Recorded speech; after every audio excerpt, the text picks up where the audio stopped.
하나님 아버지, 오늘도 우리에게 생명을 주셔서 하나님의 관심 아래 있음을 알게 하여 주시고, 오늘도 우리가 교회에 모여 기도할 때나 또 우리가 각 가정에 있을 때에나 하나님의 불꽃 같은 눈동자가 우리와 함께하고 계신 것을 분명히 기억하는 신령한 삶을 살게 도와주시옵소서. 오늘도 하나님이 우리와 함께하사 우리를 평탄케 하시고 하나님의 관심 아래 있는 증거와 능력을 나타내기에 부족함이 없는 신령한 교회들이 되게 도와주시옵소서. 예수님의 이름으로 기도하였습니다. 아멘. 하늘에 계신 우리 아버지여, 이름이 거룩히 여김을 받으시오며 나라의 마옵시며 뜻이 하늘에서 이룬 것 같이 땅에서도 이루어지이다. 오늘날 우리에게 일용할 양식을 주옵시고 우리가 우리에게 죄 지은 자를 사하여 준 것 같이 우리 죄를 사하여 주옵시고 우리를 시험에 들게 하지 마옵시고 다만 악에서 구하옵소서.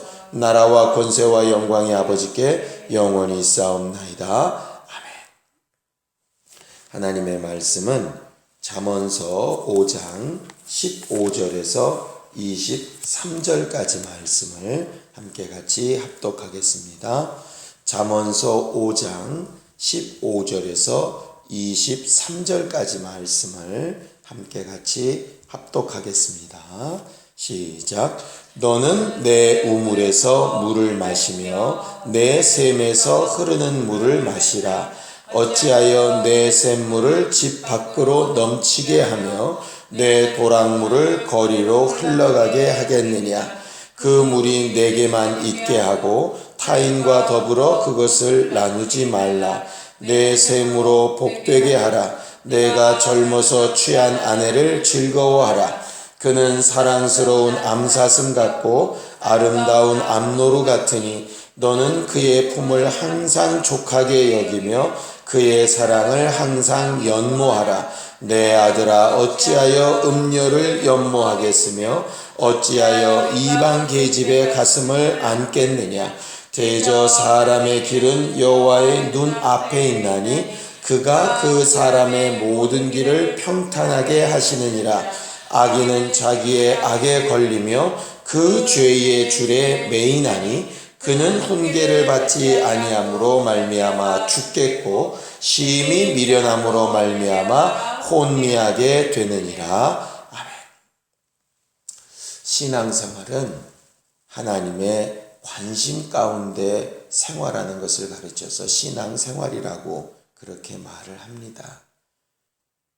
하나님의 관심 아래 있다라고 하는 것, 하나님은 어디에나 계시고 언제나 계시고 우리가 바다 끝에 거하고 우리가 정말 산속 깊은 곳에 가서 거할지라도 그 하나님의 눈빛을 피할 수 없다 하는 것을 인정하는 것에서부터 신앙생활이 시작되는 것이거든요.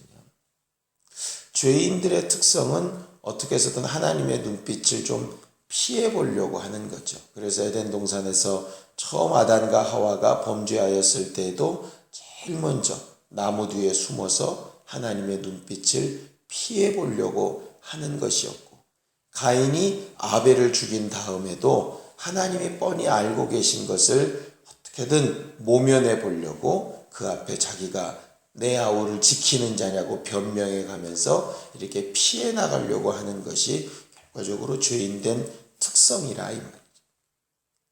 요한복음에 말하는 것처럼 하나님 앞에 의인은 진리를 향해서 빛을 향해서 나오는 사람이라 이렇게 되어져 있고, 또 죄인은 어둠을 향해서 거짓을 향해서 가리우는 것을 향해서 그렇게 나아가는 것을 기본 성향들로 이렇게 말하고 있습니다.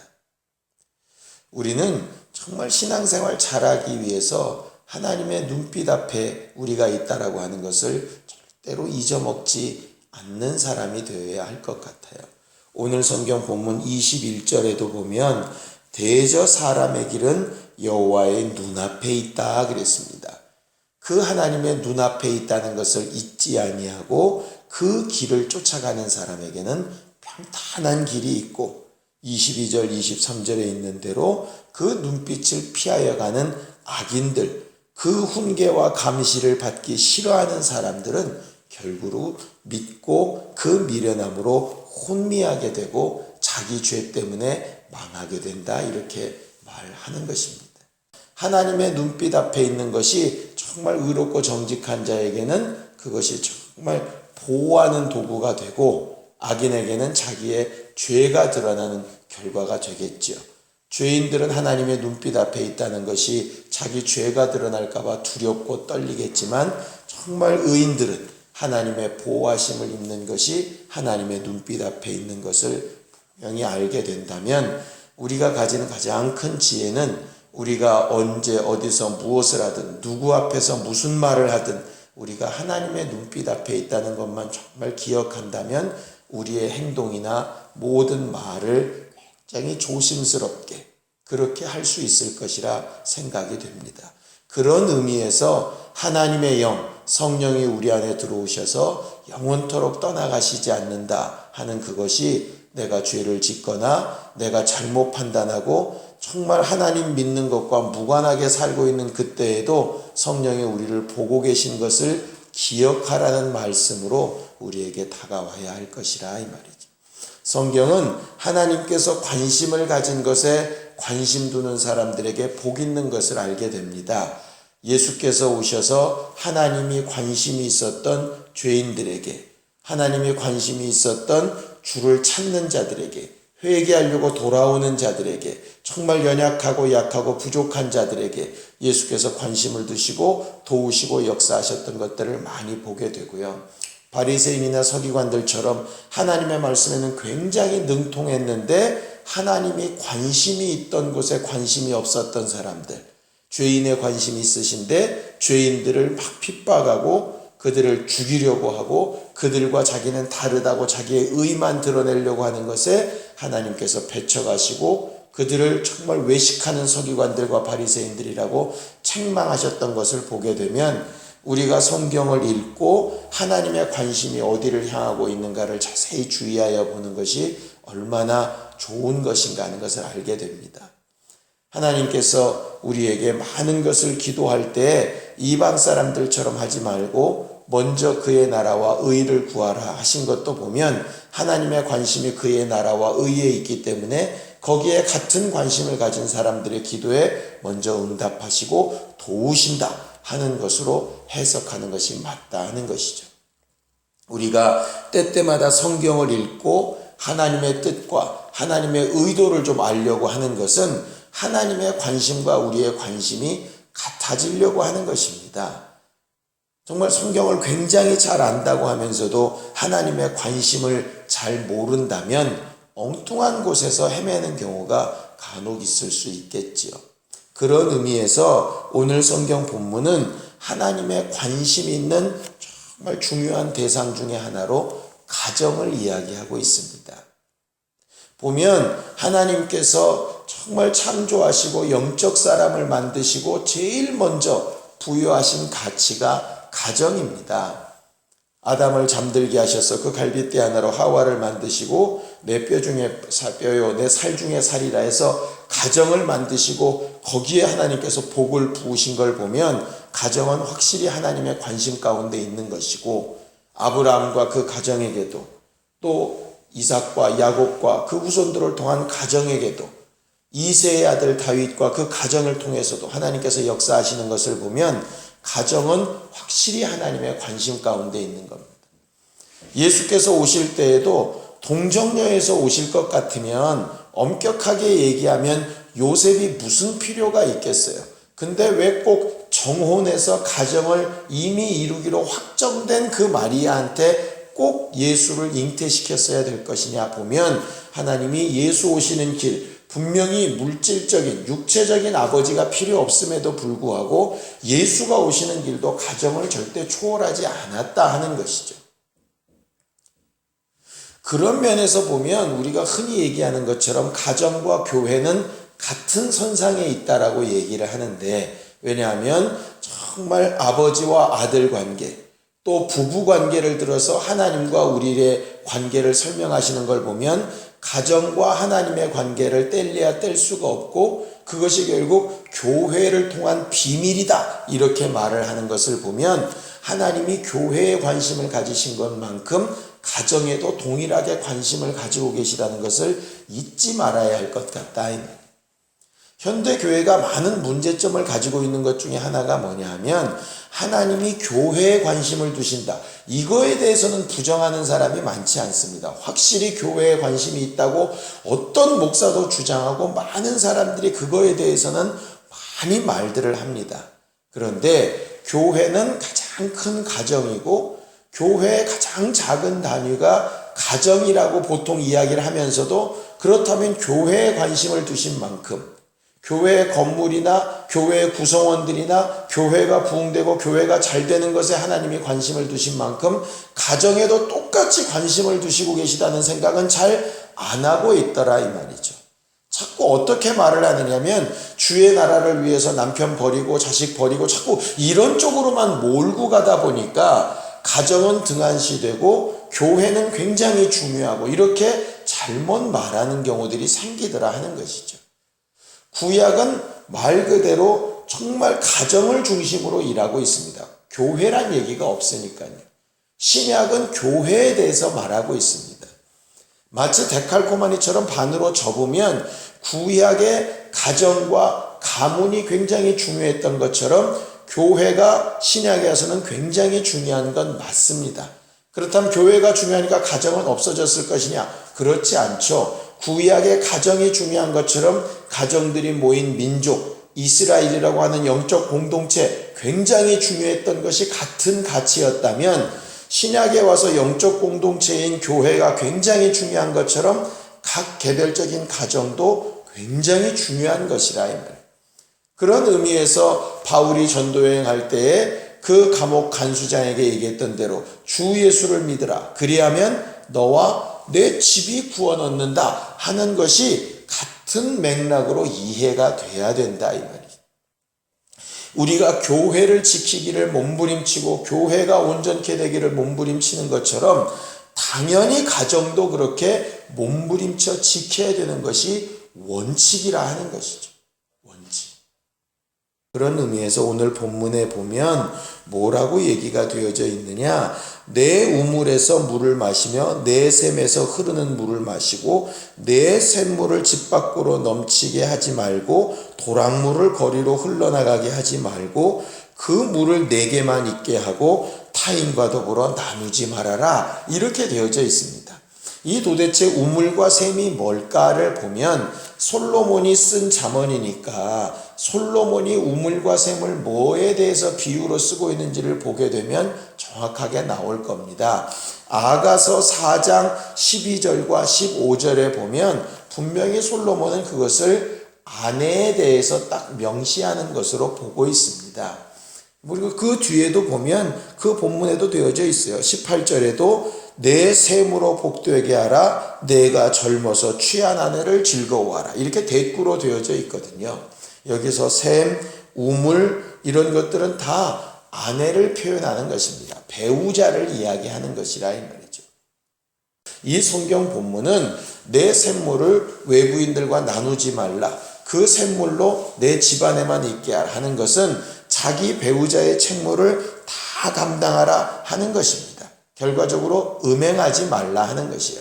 왜냐하면 구약에서의 가정은 의미 자체가 자손을 낳는 게 첫 번째 목적입니다. 왜냐하면 예수께서 오시는 길을 예비하는 게 목적이기 때문에 자손 낳는 게 첫 번째 목적이에요. 그거를 신약에 와서도 여전히 가정은 자손 못 낳으면 저주받은 것이다. 이렇게 얘기를 하면 좀 곤란한 상황에 빠지게 됩니다. 왜냐하면 예수가 다시 태중에서 육체로 오시는 분이 아니기 때문에 육체로 오시는 그 길을 준비하는 가정의 의무는 이미 구약으로서 끝난 것이라 이 말이에요. 그러면 신약에 와서는 가정의 의미가 뭐냐? 자, 성경을 보겠습니다. 고린도전서 7장 2절입니다. 고린도전서 7장 2절입니다. 함께 읽겠습니다. 시작. 음행을 피하기 위하여 남자마다 자기 아내를 두고 여자마다 자기 남편을 두라. 이 말이 너무 좀 적나라한 것 같지만 신약에 와서 가정의 첫 번째 목적 중에 하나가 뭐냐면 음행을 피하기 위하여 각각 자기 남편과 자기 아내를 두라 하는 것입니다.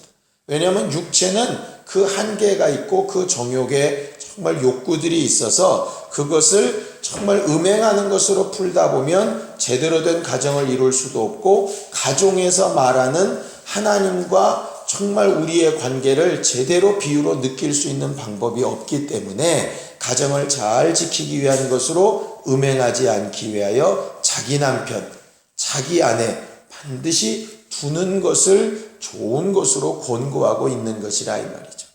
음행이라고 하는 것은 실제로 하나님께서 짝지어 준 것을 사람이 나눌 수 없다 하신 그 이혼하지 못하는 규정에 절대적으로 반하는 것 중에 하나입니다. 마태복음 5장 32절에 보면 예수께서 직접 하신 말씀에 누구든지 음행한 연고 없이 자기 아내를 버리는 것은 안 된다 이렇게 말씀하고 계세요. 그 말을 뒤집어 보면 음행한 연고가 있다면 또 가능하다는 말도 해석이 됩니다. 결과적으로 음행이라고 하는 것은 자기 아내에게 책무를 다하지 않고 자기 남편에게 책무를 다하지 않는 것은 하나님이 짝지어 주신 가정이 깨져도 될 만큼 정말 큰 죄 중에 하나가 음행이라고 말하는 것이죠. 세상이 정말 말세다, 마지막을 향해서 달려간다 하는 것, 소돔과 고모라 땅이 그렇게 유황불로 멸망을 당했던 것, 결국 음행하는 죄에서부터 출발했던 것들을 우리는 굉장히 많이 보게 되어집니다. 하나님께서 정말 싫어하시는 것 중에 하나가 음행하는 것, 영적으로 음행하여 우상 숭배하는 것과 마찬가지로 가정에서는 육체로 음행하는 것은 가정을 깨도 될 만한 것으로 여기실 만큼 크고 중한 죄라 하는 것이죠.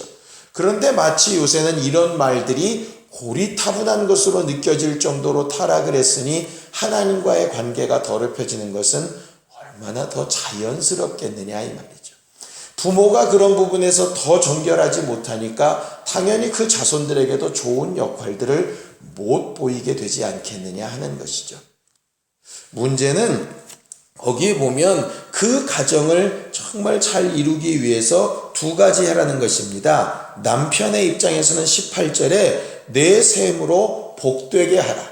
내 셈을 통해서 복, 기쁨을 누리고 내가 젊어서 취한 아내를 즐거워하라. 그것으로 만족하라 하는 것이에요. 소위 말 그대로 조강지처 더 이상 없다 그 얘기입니다. 문제는 이 말을 누가 하고 있는가를 보면 정말 더 그 의미가 분명해지는 것인데 이 말을 솔로몬이 하고 있다 하는 것이죠. 열왕기상 11장 3절에 보면 이 솔로몬에게는 후궁이 700이고 첩이 300으로 되어 있습니다. 그러면 자기 본부인 외에 그 다음 부인들이 1000명이란 얘기인데요. 어쨌든 정치적인 것이든 무슨 일이든 1000명의 여자들을 거느려 봤더니 결국 조강지처로 인한 기쁨밖에 더 다른 것이 없더라. 그 말 하고 있는 것입니다. 그러니 다른 여자에게 눈 돌리지 말고 남편은 반드시 자기 처음 얻은 그 아내, 자기 옆에 있는 그 아내에게 정말 최선을 다하고 그것으로 만족해야 된다. 그게 가정 지키는 최고의 방법이다. 불평불만하지 말아라 그 얘기입니다. 그럼 여자에겐 어떤 의무를 얘기하느냐? 19절에 얘기하는 겁니다. 그 여자는 사랑스러운 암사슴 같고 아름다운 암노루 같으니 그의 품을 항상 족하게 여기며 그의 사랑을 연모하라. 뒤집어 얘기하면 뿔 달린 사슴이나 노루처럼 치받는 거 하지 말고 암노루와 암사슴처럼 그 품에 안고 그 품을 연모할 수 있도록, 그리워할 수 있도록 그렇게 어머니처럼 대하라 하는 것이 결국 그 구절입니다. 여자는 남편을 대할 때 모성과 같은 것으로 잘 품어 대하고 남편은 그 아내에게 정말 만족하려고 힘쓰고 하는 그 두 가지가 있는 가정을 음행에서 피할 수 있는 가정으로 설명하는 것이라 이 말이에요. 그러면서 음녀와 이방인의 가정을 꿈꾸지 말아라 하는 것입니다. 이것들을 가르쳐서 창세기 2장 24절에는 너희가 부모를 떠나 남자가 여자가 합하여 한 몸을 이루라 하시는 말씀으로 말하고 있는 것이죠. 이렇게 가정생활하는 것을 비유로 들어서 가정 생활할 때도 하나님의 눈빛이 그 가정에 있다고 한다면 어떻게 남편이 다른 여자한테 눈 돌리고 아내가 다른 남자한테 눈 돌릴 수 있겠냐? 하나님의 눈빛이 있다고 한다면, 그 하나님의 눈빛이 있다면 그 가정을 잘 지키려고 하듯이 직장에서도 하나님의 눈빛이 있는 것으로, 학교에 가서도 하나님의 눈빛이 있는 것 같아서, 자기 혼자 골방에 있어도 하나님의 눈빛이 있는 것 같이 그렇게 살 수 있다면 정말 가정을 지키듯 직장을 지키듯 교회를 지키듯 그렇게 지혜롭게 신앙생활할 수 있을 것이라 하는 것이죠. 그런데 하나님의 눈빛이 없다고 생각하니까 다른 마음을 품게 되고 결과적으로 자기 죄의 결과를 먹게 된다 하는 것입니다. 갈라디아서 6장 7절에는 스스로 속이지 말아라. 하나님은 업신여김을 당하시지 않는 분이다. 누구든지 자기가 심는 것을 그대로 거두게 될 것이다. 이렇게 말하고 있습니다.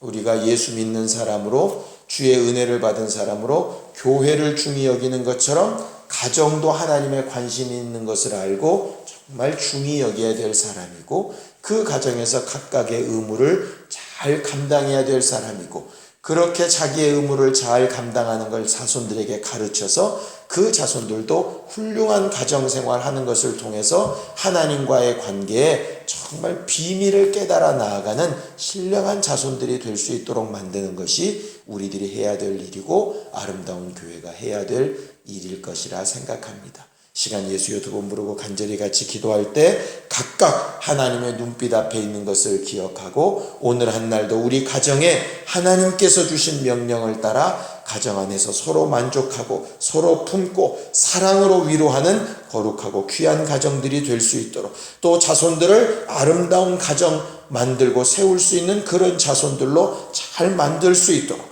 예수여 두 번 부르고 간절히 같이 기도하겠습니다. 예수여, 예수여, 거룩하신